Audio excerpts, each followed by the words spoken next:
brighter futures by encouraging kids to read. The Black Child Book Fair is a movement to improve literacy that's growing each year, and soon it will make its debut right here in Cincinnati. And joining us right now to talk more about the fair is Brian Westbrook Sr. and also Carlton Collins. Thanks so much for being here with us, guys. Appreciate you having us. Thank you for having us. Awesome. So what is the Black Child Book Fair and why is it so important for the community? The Black Child Book Fair is a book fair that helps promote literacy and gives an opportunity for our youth to see authors like them, stories like them and about them that will encourage them to get engaged and read.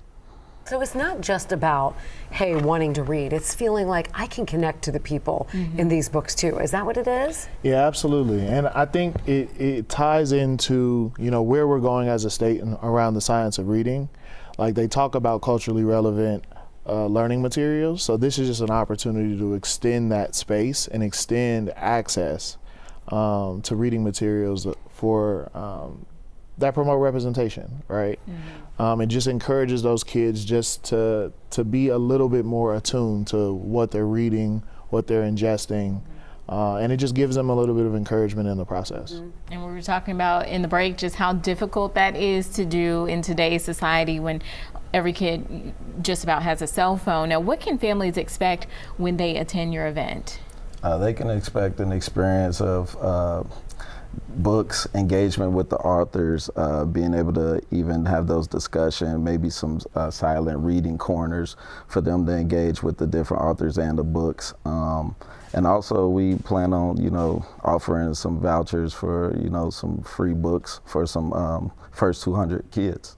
It's something that so many of us take for granted. So many kids don't even have books in their homes. And we were talking in the break where I said, my boys don't like to read. I've seen a ripple effect in their ACT scores because, sadly, it's whether it's a math equation or a reading assignment, it's just unfortunately it trickles down later in life. Talk to us a little bit about how this event specifically promotes literacy and also hopefully inspires young readers, because I used to say it all the time, I don't want to read maybe science fiction, but I might like something else that I feel like I can relate to. So talk to us about that.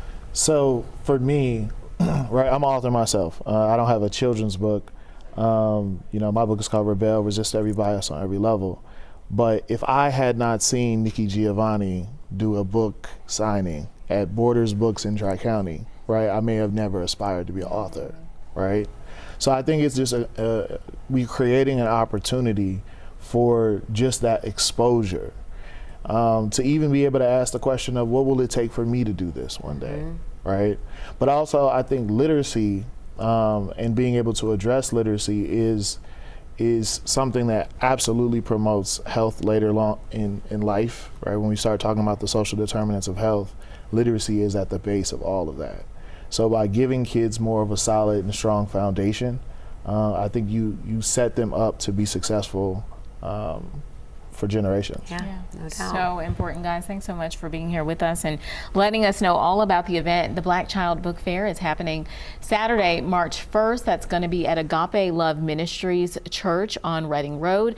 It runs from 10 in the morning to 3 in the afternoon, and we will have all of these details about the book fair on our website, WLWT.com. Thanks again.